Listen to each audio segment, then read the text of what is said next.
Wuthering Heights by Emily Brontë. Chapter 9. He entered, vociferating oaths dreadful to hear, and caught me in the act of stowing his son away in the kitchen cupboard. Hareton was impressed with the wholesome terror of encountering either his wild beast's fondness or his madman's rage, for in one he ran a chance of being squeezed and kissed to death, and in the other of being flung into the fire or dashed against the wall, and the poor thing remained perfectly quiet wherever I chose to put him.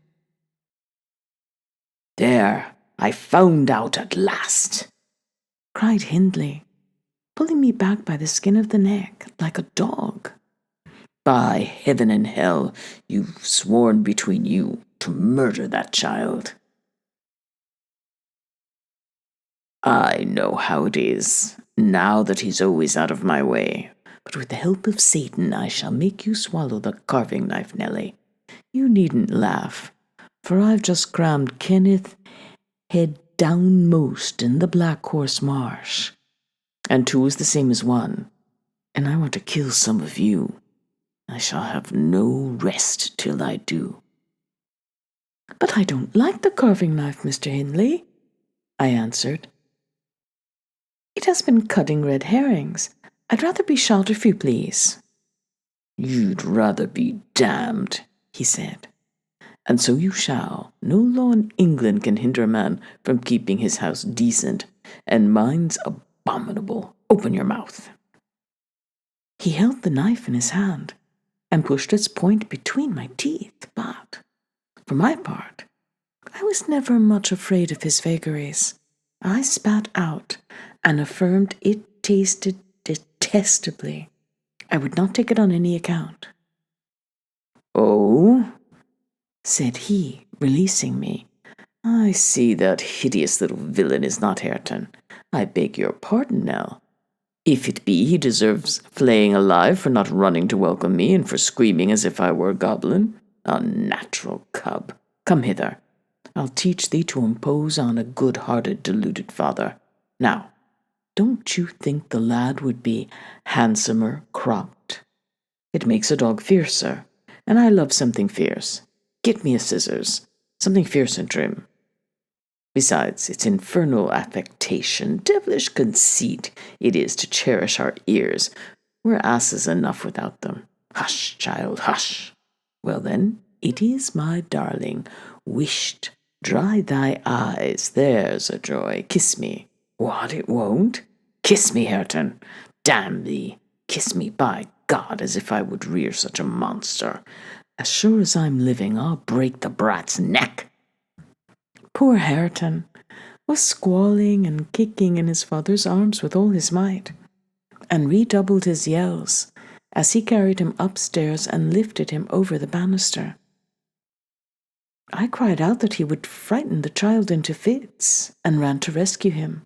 As I reached them, Hindley leant forward on the rails to listen to a noise below, almost forgetting what he had in his hands. "Who is that?"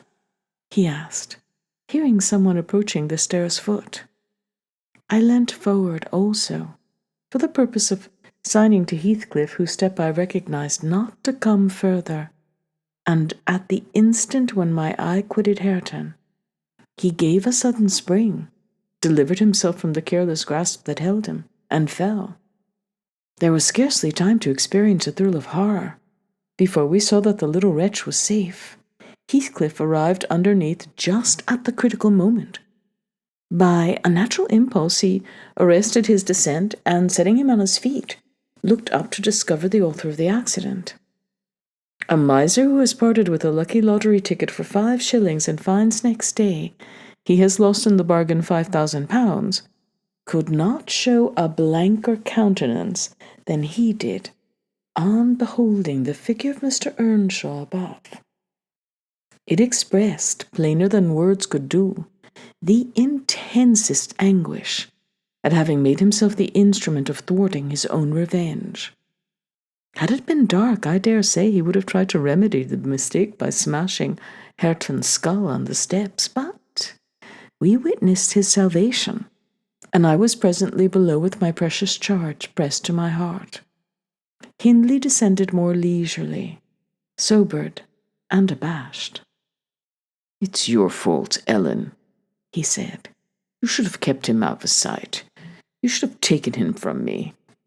Is he injured anywhere?" "Injured?" I cried angrily. "If he's not killed, he's an idiot. Oh, I wonder his mother does not rise from her grave to see how you use him. You're worse than a heathen, treating your own flesh and blood in that manner."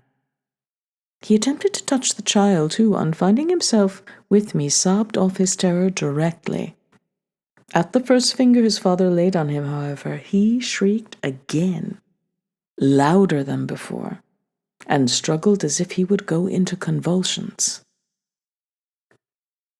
"You shall not meddle with him," I continued. "He hates you. They all hate you. That's the truth. A happy family you have, and a pretty state you're come to."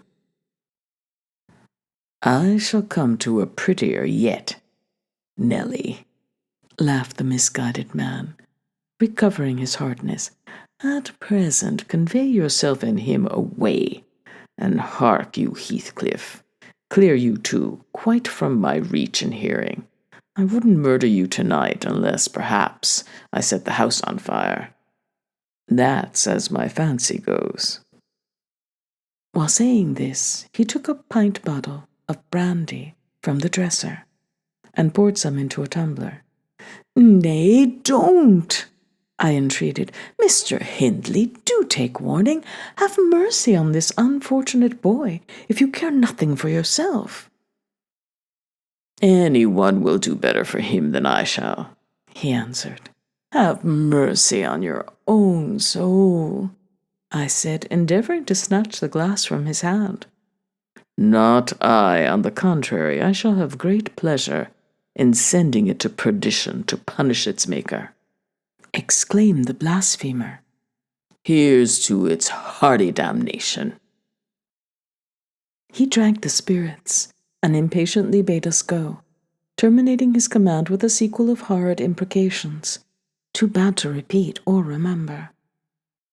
"It's a pity he cannot kill himself with drink," observed Heathcliff, muttering an echo of curses, back when the door was shut. "He's doing his very utmost, but his constitution defies him. Mr. Kenneth says he would wager his mare that he'll outlive any man on this side of Gimmerton, and go to the grave a hoary sinner, unless some happy chance out of the common course befall him." I went into the kitchen and sat down to lull my little lamb chop to sleep. Heathcliff, as I thought, walked through to the barn. It turned out afterwards that he only got as far as the other side of the settle, when he flung himself on a bench by the wall, removed by the fire, and remained silent. I was rocking Hareton on my knee, and humming a song that began, "It was far in the night, and the bairnies grat. The mither beneath the moors heard that," when Miss Cathy, who had listened to the hubbub from her room, put her head in and whispered, "Are you alone, Nellie?" "Yes, miss," I replied. She entered and approached the hearth. I, supposing she was going to say something, looked up. The expression of her face seemed disturbed and anxious. Her lips were half asunder as if she meant to speak, and she drew a breath, but it escaped in a sigh instead of a sentence. I resumed my song, not having forgotten her recent behavior. "Where's Heathcliff?" she said, interrupting me. "About his work in the stable," was my answer. He did not contradict me. Perhaps he had fallen into a doze. There followed another long pause, during which I perceived a drop or two trickle from Catherine's cheek to the flags. Is she sorry for her shameful conduct? I asked myself. That will be a novelty, but she may come to the point as she will. I shan't help her. No, she felt small trouble regarding any subject save her own concerns. "Oh, dear," she cried at last, "I'm very unhappy." A pity, observed I. You're hard to please, so many friends and so few cares, and can't make yourself content. Nelly, will you keep a secret for me? She pursued, kneeling down by me, and lifting her winsome eyes to my face with that sort of look which turns off bad temper, even when one has all the right in the world to indulge it. Is it worth keeping? I inquired, less sulkily. Yes, and it worries me, and I must let it out. I want to know what I should do. Today, Edgar Linton has asked me to marry him, and I've given him an answer. Now, before I tell you whether it was a consent or denial, you tell me which it ought to have been. Really, Miss Catherine, how can I know? I replied. To be sure, considering the exhibition you performed in his presence this afternoon, I might say it would be wise to refuse him.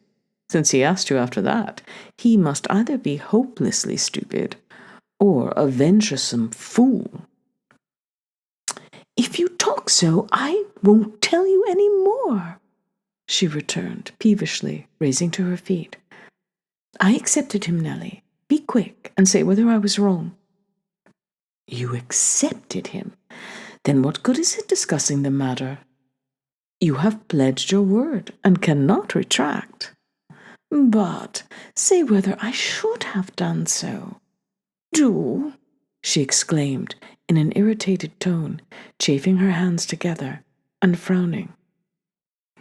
There are many things to be considered before that question can be answered properly, I said, sententiously.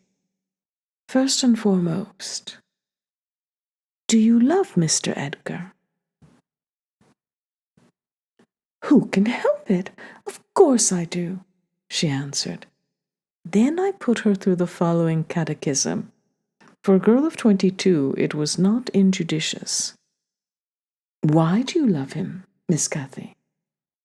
Nonsense, I do. That's sufficient. By no means. You must say why. Well, because he's handsome and pleasant to be with. Bad, was my commentary. And because he's young and cheerful. Bad still. And because he loves me. Indifferent. Coming there. And he will be rich.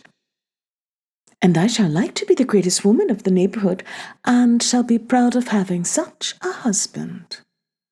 Worst of all.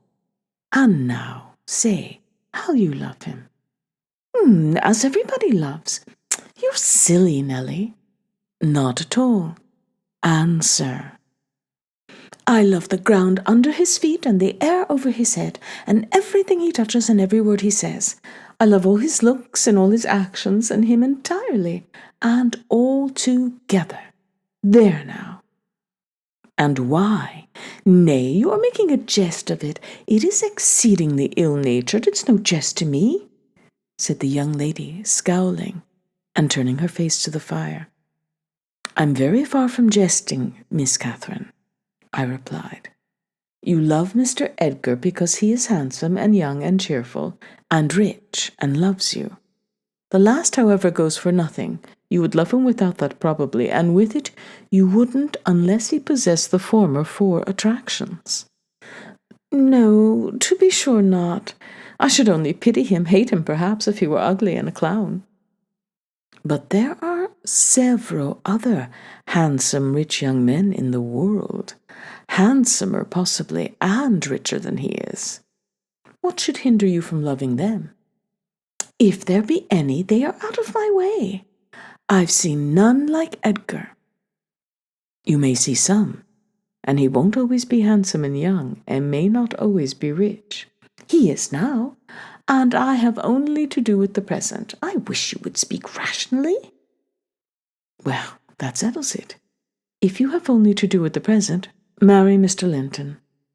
I don't want your permission for that.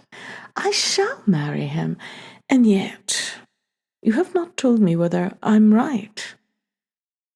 perfectly right. If people be right to marry only for the present, and now, let us hear what you are unhappy about. Your brother will be pleased. The old lady and gentleman will not object, I think. You will escape from a disorderly, comfortless home into a wealthy, respectable one.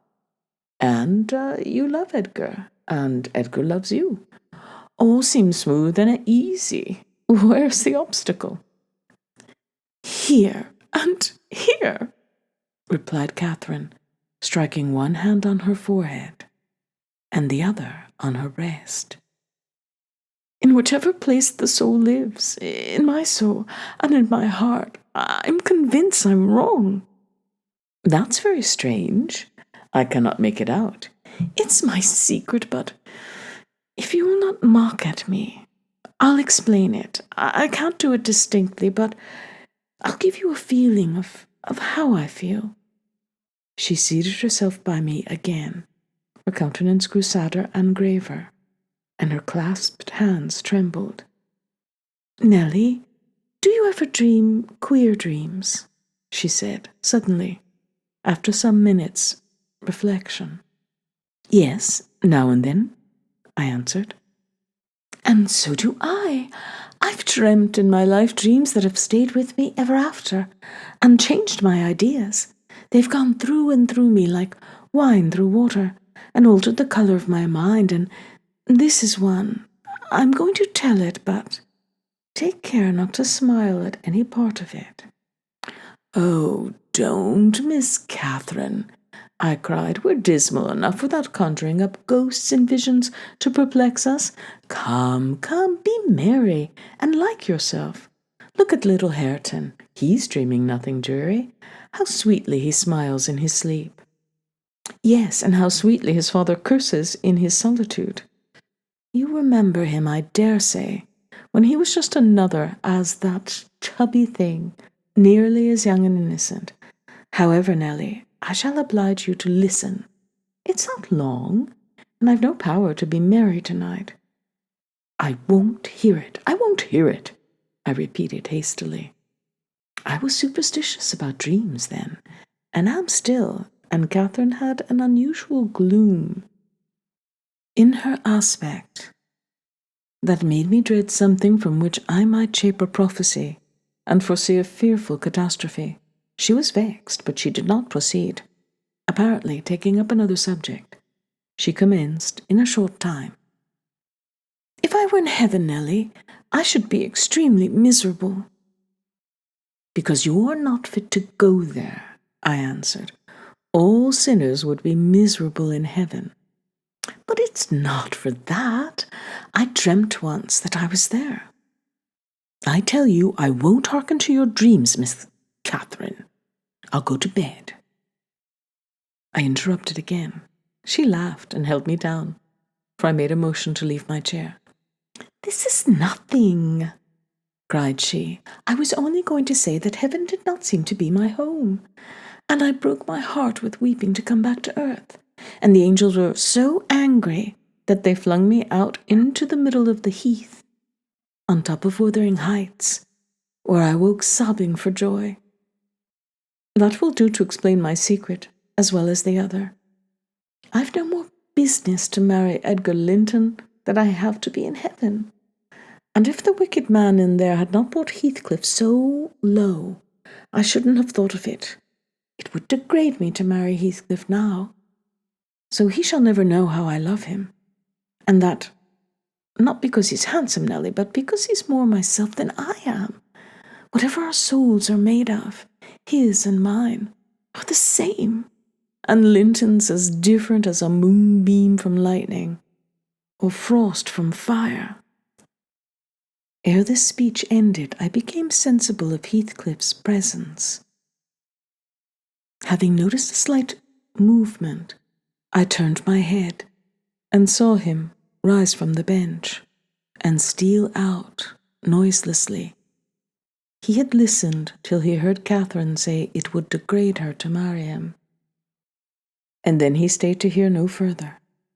My companion, sitting on the ground, was prevented by the back of the settle from remarking his presence or departure, but I started and bade her hush. Why? She asked, gazing nervously around. Joseph is here, I answered, catching opportunely the roll of his cartwheels up the road, and Heathcliff will come in with him. I'm not sure whether he were not at the door this moment. Oh, he couldn't overhear me at the door, said she. Give me Hareton, while you get the supper, and when it is ready, ask me to sup with you. I want to cheat my uncomfortable conscience and be convinced that Heathcliff has no notion of these things. He has not, has he? He does not know what being in love is. I see no reason that he should not know as well as you, I returned. And if you are his choice, he'll be the most unfortunate creature that was ever born. As soon as you become Mrs. Linton, he loses friend and love, and all. Have you considered how you'll bear the separation? And how he'll bear to be quite deserted in the world? Because, Miss Catherine, he quite deserted? We separated? She exclaimed, with an accent of indignation. Who is to separate us, pray?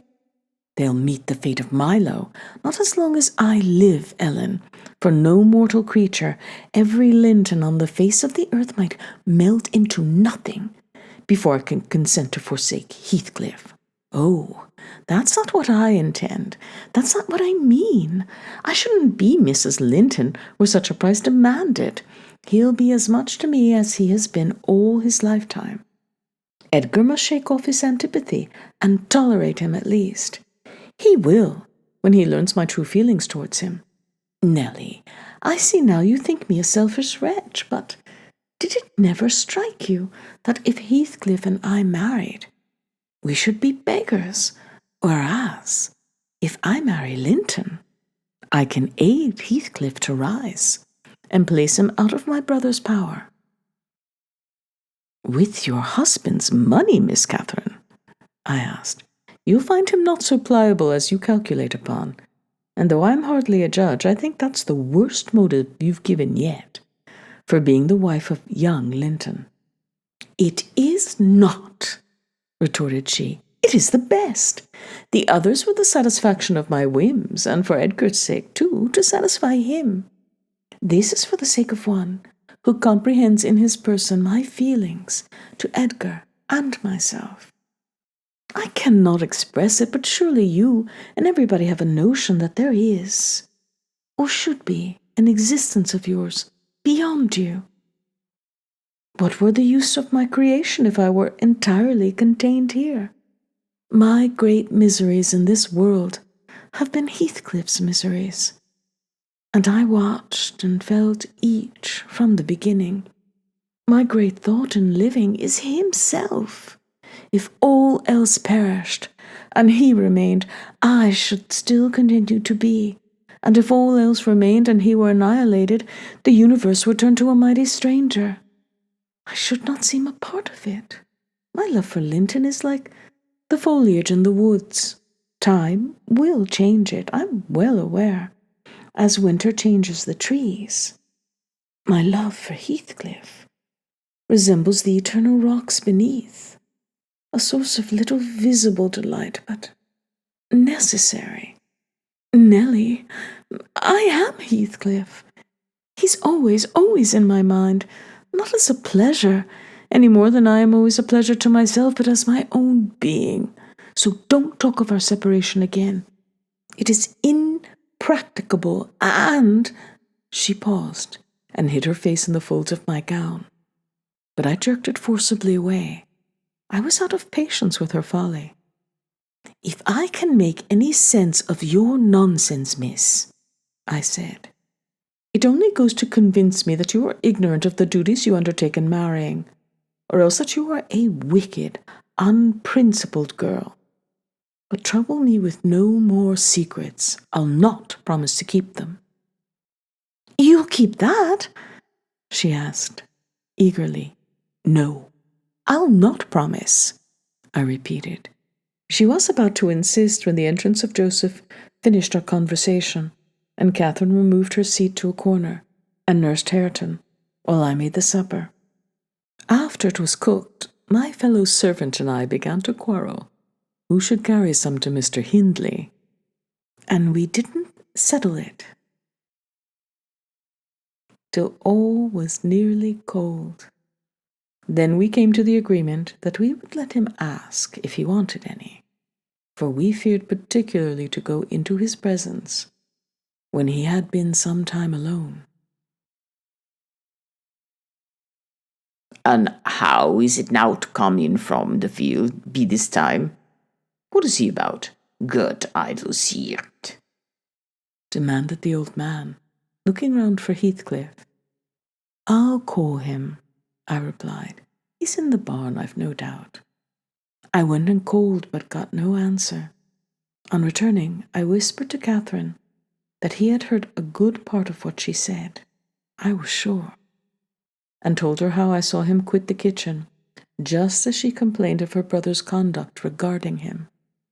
She jumped up in a fine fright, flung Hareton onto the settle, and ran to seek for her friend herself, not taking leisure to consider why she was so flurried, or how her talk would have affected him.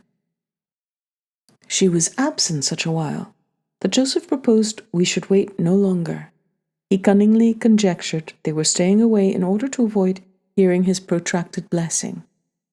They were ill enough, only foul manners, he affirmed, and on their behalf he added that night a special prayer to the usual quarter of an hour's supplication before meat, and would have tacked another to the end of the grace, had not his young mistress broken in upon him with a hurried command that he must run down the road, and wherever Heathcliff had rambled, find and make him re-enter directly.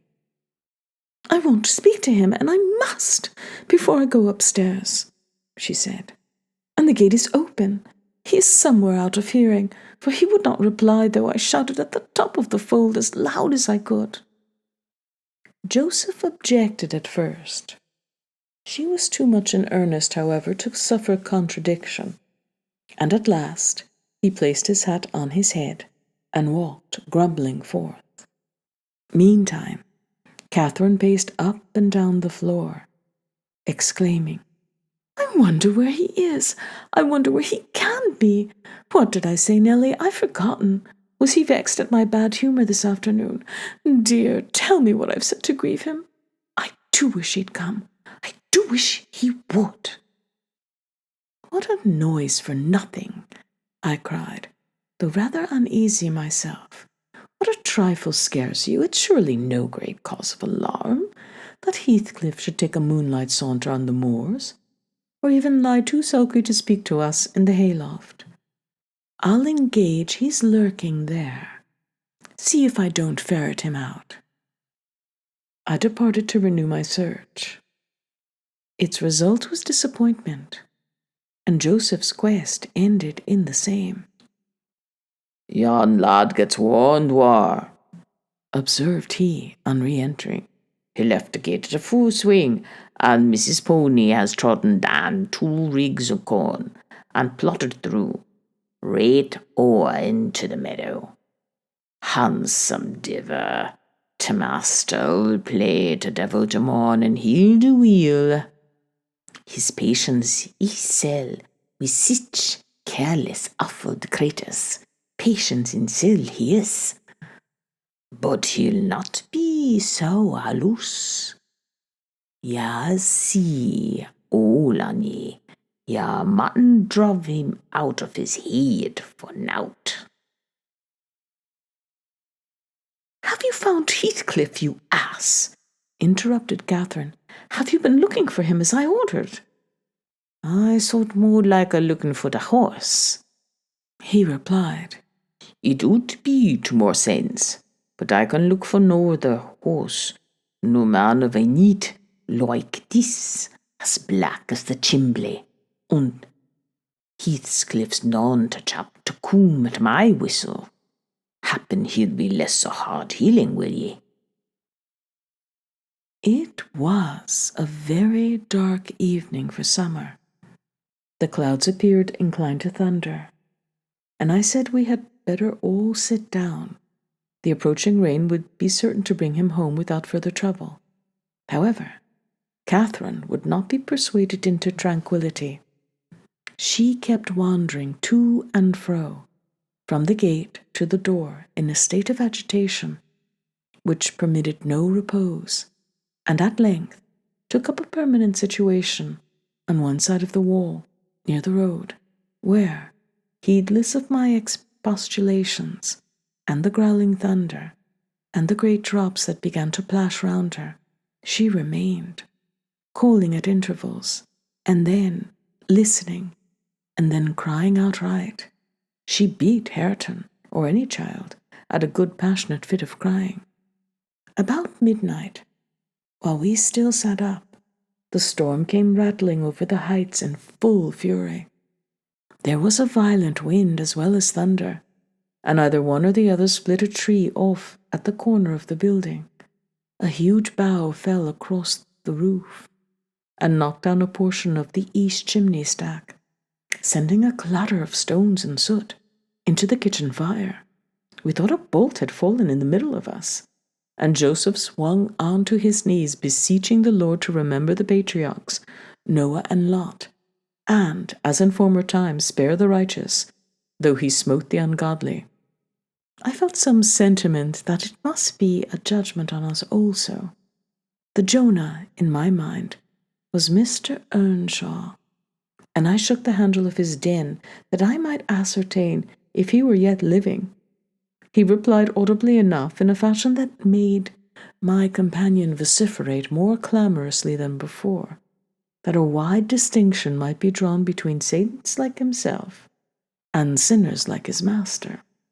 But the uproar passed away in 20 minutes, leaving us all unharmed, excepting Cathy, who got thoroughly drenched for her obstinacy in refusing to take shelter, and standing bonnetless and shawlless to catch as much water she could with her hair and clothes. She came in and lay down on the settle, all soaked as she was, turning her head to the back, and putting her hands before it. "Well, miss," I exclaimed, touching her shoulder, "you are not bent on getting your death, are you? Do you know what o'clock it is? 12:30. Come to bed. There's no use waiting any longer on that foolish boy. He'll be gone to Gimmerton, and he'll stay there now. He guesses we shouldn't wait for him till this late hour. At least he guesses that only Mr. Hindley would be up, and he'd rather avoid having the door opened by the master." Nay, he's nown at Gimmerton," said Joseph. "I's never wonder but he's at the bottom of a bog hole. This visitation warn't for nowt.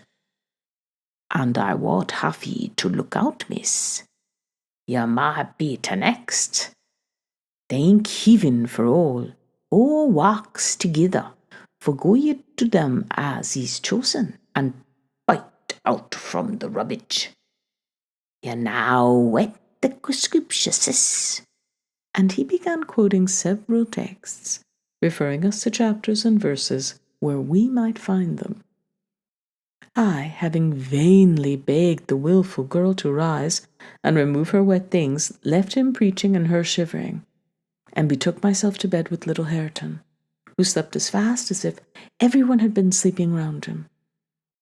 I heard Joseph read on a while afterwards. Then I distinguished his slow step on the ladder, and then I dropped asleep. Coming down somewhat later than usual, I saw by the sunbeams piercing the chinks of the shutters Miss Catherine still seated near the fireplace. The house door was ajar too.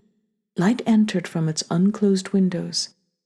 Hindley had come out and stood on the kitchen hearth, haggard and drowsy. "What ails you, Cathy?" he was saying when I entered. "You look as dismal as a drowned whelp. Why are you so damp and pale, child?" "I've been wet," she answered reluctantly, "and I'm cold. That's all." "Oh, she is naughty," I cried, perceiving the master to be tolerably sober. "She got steeped in the shower of yesterday evening, and there she has sat the night through, and I couldn't prevail on her to stir." Mr. Earnshaw stared at us in surprise. "The night through?" he repeated. "What kept her up? Not fear of the thunder, surely. That was over hours since." Neither of us wished to mention Heathcliff's absence, as long as we could conceal it, so I replied I didn't know how she took it into her head to sit up, and she said nothing. The morning was fresh and cool. I threw back the lattice, and presently the room filled with sweet scents from the garden. But Catherine called peevishly to me, "Ellen, shut the window. I'm starving." And her teeth chattered as she shrank closer to the almost extinguished embers. "She's ill," said Hindley, taking her wrist. "I suppose that's the reason she would not go to bed. Damn it, I don't want to be troubled with more sickness here. What took you into the rain?" "Running after the lads as usual," croaked Joseph, catching an opportunity from our hesitation to thrust in his evil tongue. "If I were ya, maister, I'd just slam the boards in their faces on all 'em. Gentle and simple. Never a day out, ya off. But ye can't all Linton comes sneaking hither. And Miss Nelly, shoo's a fine lass. Shoo sits watching for ye in the kitchen. And as you're in at one door, he's out the other. And then, when grand lady goes a courting of her side, it's bonny behaviour looking a mangt the fields after 12 or tonight, with that foul fleesome divil of a gypsy, Heathcliff. They think I'm blind, but I'm known. Nowt oot to sort. I seed young Linton both coming and going, and I seed ya, directing his discourse to me. "Ya good for nowt, slanly witch, nip up and bolt into the house the minute ya heard ta master's horse feet clatter up the road." "Silence, eavesdropper!" cried Catherine. "Not of your insolence before me. Edgar Linton came yesterday, by chance, Hindley, and it was I who told him to be off because I knew you would not like to have met him as you were." "You lie, Cathy, no doubt," answered her brother. "And you are a confounded simpleton. But never mind Linton at present. Tell me, were you not with Heathcliff last night? Speak the truth now. You need not be afraid of harming him, though I hate him as much as ever. He did me a good turn a short time since, that will make my conscience tender of breaking his neck. To prevent it, I shall send him about his business this very morning after he's gone. I'd advise you all to look sharp. I shall only have the more humour for you." "I never saw Heathcliff last night," answered Catherine, beginning to sob bitterly. "And if you do turn him out of doors, I'll go with him. But perhaps you'll never have an opportunity. Perhaps he's gone." Here she burst into uncontrollable grief, and the remainder of her words were inarticulate. Hindley lavished on her a torrent of scornful abuse, and bade her to get to her room immediately, or she shouldn't cry for nothing. I obliged her to obey, and I shall never forget what a scene she acted when we reached her chamber. It terrified me. I thought she was going mad, and I begged Joseph to run for the doctor. It proved the commencement of delirium. Mr. Kenneth, as soon as he saw her, pronounced her dangerously ill. She had a fever. He bled her, and he told me to let her live on whey and water gruel, and take care she did not throw herself downstairs or out of the window. And then he left, for he had enough to do in the parish where 2 or 3 miles was the ordinary distance between cottage and cottage. Though I cannot say I made a gentle nurse, and Joseph and the master were no better, and though our patient was as wearisome and headstrong as a patient could be, she weathered it through. Old Mrs. Linton paid us several visits, to be sure, and set things to rights, and scolded and ordered us all. And when Catherine was convalescent, she insisted on conveying her to Thrushcross Grange, for which deliverance we were very grateful. But the poor dame had reason to repent of her kindness, She and her husband both took the fever and died within a few days of each other. Our young lady returned to us saucier and more passionate and haughtier than ever. Heathcliff had never been heard of since the evening of the thunderstorm, and one day I had the misfortune, when she had provoked me exceedingly, to lay the blame of his disappearance on her, where indeed it belonged, as she well knew. From that period, for several months, she ceased to hold any communication with me, save in the relation of a mere servant. Joseph fell under a ban also. He would speak his mind, and lecture her all the same as if she were a little girl, and she esteemed herself a woman and our mistress, and thought that her recent illness gave her a claim to be treated with consideration. Then the doctor had said that she would not bear crossing much. She ought to have her own way, and it was nothing less than murder in her eyes for anyone to presume to stand up and contradict her. From Mr. Earnshaw and his companion she kept aloof, and tutored by Kenneth, and serious threats of a fit that often attended her rages, her brother allowed her whatever she pleased to demand, and generally avoided aggravating her fiery temper. He was rather too indulgent in humoring her caprices, not from affection, but from pride. He wished earnestly to see her bring honor to the family by an alliance with the Lintons, and as long as she let him alone, she might trample on us like slaves, for aught he cared. Edgar Linton, as multitudes have been before and will be after him, was infatuated, and believed himself the happiest man alive on the day he led her to Gimmerton Chapel, 3 years subsequent to his father's death.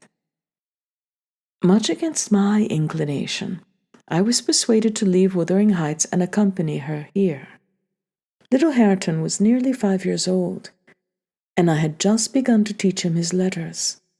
We made a sad parting, but Catherine's tears were more powerful than ours. When I refused to go, and when she found her entreaties did not move me, she went lamenting to her husband and brother. The former offered me munificent wages. The latter ordered me to back up. He wanted no women in the house, he said, now that there was no mistress, and as to Hareton, the curate should take him in hand by and by. And so I had but one choice left, to do as I was ordered. I told the master he got rid of all decent people, only to run to ruin a little faster.